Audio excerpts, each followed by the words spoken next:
How does a prince, a decorated war hero, and the Queen's second son become a royal outcast? The story of Andrew Mountbatten-Windsor is a stunning fall from grace, moving from Buckingham Palace to the center of a global scandal that has shaken the British monarchy to its core. This isn't just about a tarnished reputation.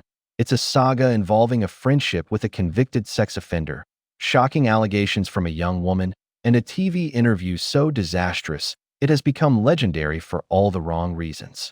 Today, we're breaking down how Prince Andrew went from His Royal Highness to a pariah in his own family.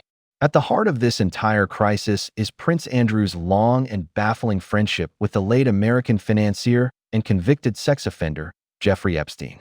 Their association began around 1999, reportedly through Epstein's associate Ghislaine Maxwell. This wasn't a distant acquaintance. Andrew was a known associate of Epstein's for years, even hosting him and Maxwell in the royal enclosure at Ascot. But the most damaging decision came in 2010.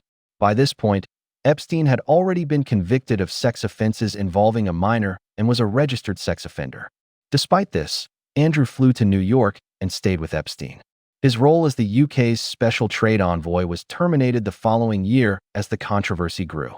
When asked about the friendship in a now infamous 2019 BBC interview, Andrew showed little regret, focusing instead on the useful opportunities and people he met through Epstein.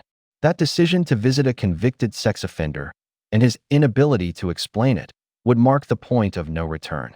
The scandal exploded when Virginia Giuffre came forward. She alleged that she was sex trafficked by Epstein and forced into sexual encounters with Prince Andrew on 3 separate occasions, starting when she was just 17, a minor under U.S. law. The allegations were accompanied by a now iconic photograph, which appears to show Andrew with his arm around a 17-year-old Giuffre, with Ghislaine Maxwell smiling in the background. Andrew has consistently and vehemently denied these claims. His denials peaked in that catastrophic BBC Newsnight interview in November 2019. In what was supposed to be an attempt to clear his name, Andrew produced a string of bizarre and unbelievable alibis. He claimed he couldn't have been at a London nightclub with Giuffre on one of the alleged nights because he'd taken his daughter to a Pizza Express in Woking. And to counter Giuffre's vivid description of him sweating heavily, he claimed he had a medical condition from his time in the Falklands War that made it impossible for him to sweat. He also expressed almost no sympathy for Epstein's victims. The public backlash was swift and brutal. Within days, Andrew was forced to step back from all public duties. The interview, meant to end the questions, instead cemented a deeply negative public perception and made him a national laughingstock. The disastrous interview was just the beginning of the fallout.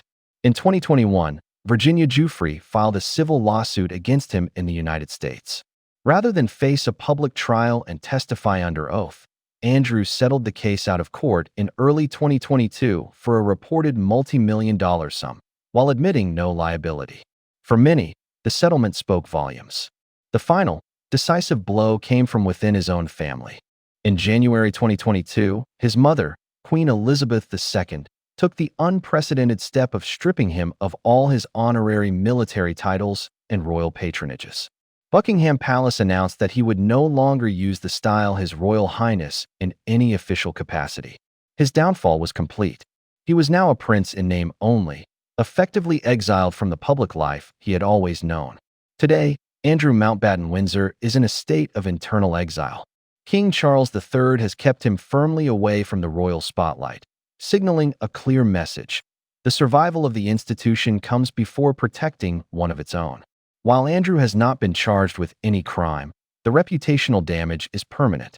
He remains a walking, talking crisis for the monarchy. His presence at any family event sparks controversy, a constant reminder of a scandal that won't go away. This places the royal family in an unprecedented position, trying to navigate a future with a senior member who is now a source of public shame rather than pride. The core questions remain. The scandal has raised deeply uncomfortable questions about accountability and oversight within the firm itself. What did other members of the royal family know about Andrew's conduct and his friendship with Epstein over the years? From a celebrated royal to a public disgrace, Prince Andrew's story is a cautionary tale of poor judgment and catastrophic decisions. He has consistently denied all allegations of wrongdoing. Yet, with a disastrous interview, a multi-million-dollar settlement, and the loss of his titles, the court of public opinion has delivered its own verdict. The pressure remains not just on him, but on the entire monarchy. The prospect of Andrew ever returning to public life seems impossible, leaving a dark cloud that will hang over the royal family for the foreseeable future. What do you think is next for Andrew? Can the monarchy truly move on from this scandal? Let us know your thoughts in the comments below. And if you want to stay informed on this story, make sure to subscribe to the channel. Thank you for watching.